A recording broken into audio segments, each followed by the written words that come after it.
Selain jalan kaki dan berak, berkendara juga itu upaya aku bermeditasi.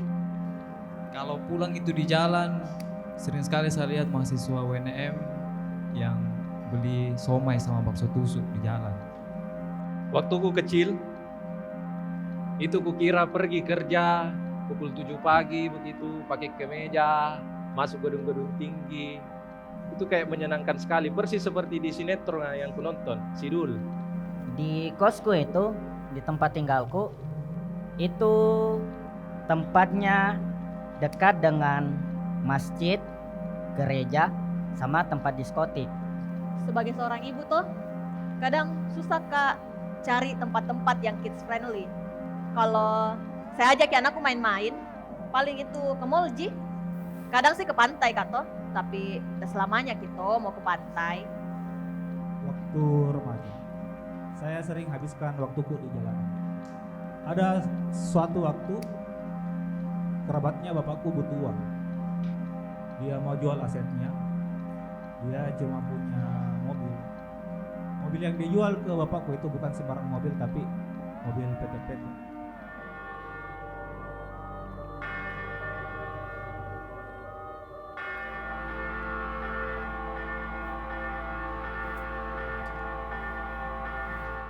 Saya membayangkan foto-foto saya dan anak saya itu seperti foto-foto yang ada di Pinterest dan Instagram.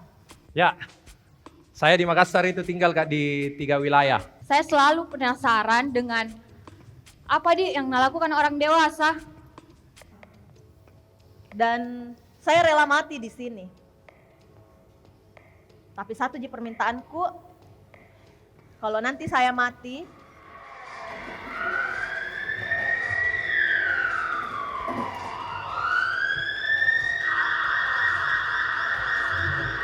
Jadi sebelum Sudiang ini dicala-cala, saya kasihkan ke konteks nah. Jadi sebelum Sudiang dicala bilang, weh jauhnya planet yang lain itu, Deluang Imaros kasihan. Deluang Imaros, jadi kalau tanya mak temanku, di mana kau tinggal? Al, tinggal di batas kota.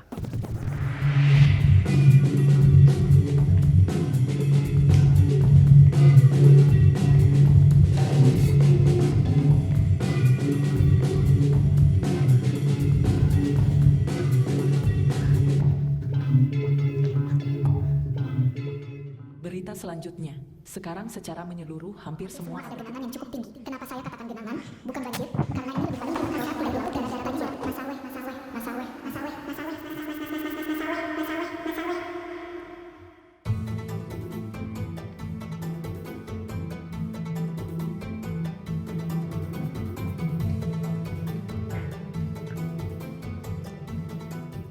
Saya pernah dilecehkan.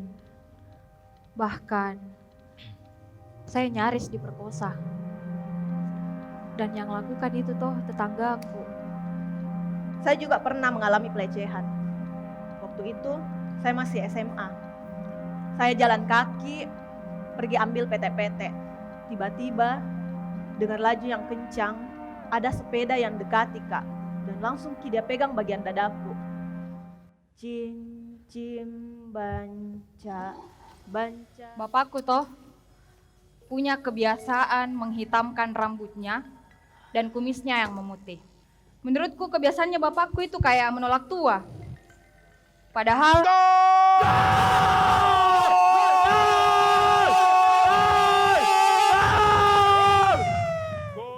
jalan-jalan di Makassar ketika periode Belanda itu banyak berdasarkan tokoh-tokoh dari Belanda. Tapi ketika kemerdekaan, jalan-jalan kemudian berubah. Kalau misalnya jalan itu tidak berubah dari dulu, pasti kita masih punya memori tentang jalan-jalan tersebut. Nama saya Milsya dan kebetulan saya kerja itu di daerah Macini. Diputar di tetangga. Cuman di daerah Balambaru itu hampir satu kampung Balambaru itu. Dan menurutku semua kehidupan itu ada di situ. Saya membayangkan kalau nanti anakku sudah besar, saya mungkin akan lebih memperhatikan diriku sendiri. Tuhan, saya sulit membedakan mana puisi, mana doa, mana seni, mana ibadah. Karena menurutku keduanya sangat indah. Ya, saya berharap Tuhan, saya masih berada di jalan yang Engkau ridhoi saja. Kepada yang terhormat kenangan, aspal terasa semakin padat, nama-nama penting tertimbun di sana. Adakah jalan pintas untuk menjawab semua pertanyaan-pertanyaan ini?